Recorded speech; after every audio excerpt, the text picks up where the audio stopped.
When you're living in a college dorm, you usually don't have a lot of space, nor do you have a lot of money. So having a large audio solution generally just doesn't work because it's going to cost a lot of money and take up a lot of space. However, you can get good audio for fairly cheap, and I'm going to show you how to do that.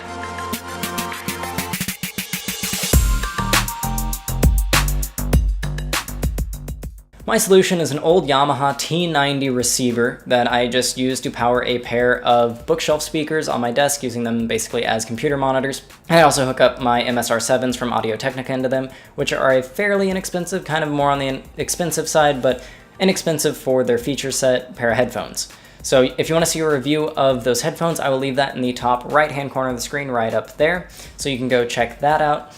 But yes, this is my kind of audio setup. This old T90 receiver is old. I did get it as a hand-me-down, so it's actually free because somebody was upgrading, and it just so happened that I needed a receiver. So that's what I got, and it works pretty well as a headphone amplifier and works very well to power these speakers.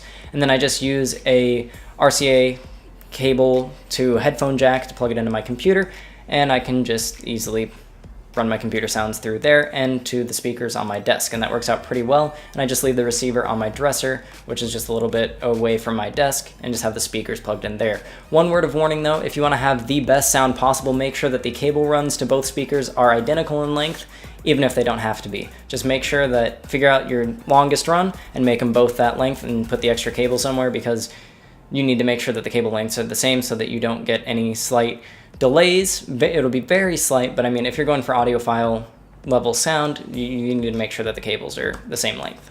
Receiver technology hasn't really changed that much since the days of the T90, so getting an old receiver isn't really that bad. I mean, all it is an amplifier with a bunch of outputs to speakers and inputs for other things. Now the inputs have changed. Some have HDMI for video. However, this is purely an audio receiver, so the only thing that's really lacking is an aux port, but you can get around that with a cable much like mine, where it goes to RCA and then a headphone jack on the other side.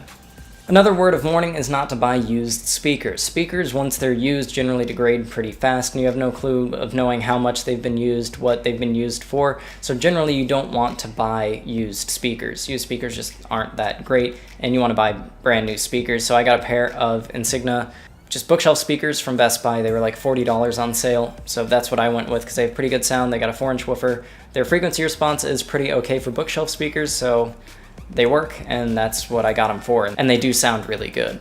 If you're really into headphone audio, you might not want to get the speakers, but having a receiver just to power your headphones is usually a pretty good option, because the amplifiers and receivers are generally better than the headphone jack on your phone or your computer. So having a receiver to power your headphones will vastly increase the clarity of the sound and the general just powering of the headphones, especially if you have a high impedance pair of headphones. A receiver can really help there. The receiver will just have to have a 6.35mm headphone jack or just a regular headphone jack. Most of them have the big plug, so you might need to buy an adapter for your receiver, but I mean, they're really cheap, so if you want to go that route, you can. And I kind of went the route of headphones and speakers because I'm in a dorm, so I don't know if I want to not disturb people by having my headphones on, or if I'm like really the only one here, I can just play through the speakers. So I hope that this video has kind of given you some ideas on what you can do for your audio setup in your dorm or apartment. My apartment, I definitely love this setup. It might take up a little bit of space because the receiver is kind of big,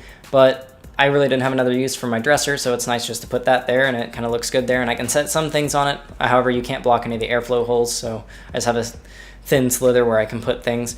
But yeah, it is kind of just a cool looking thing in your room, and it sounds great, and you can get them for fairly cheap or free, as in my case.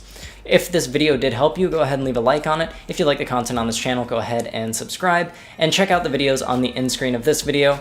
I'll see you guys next time.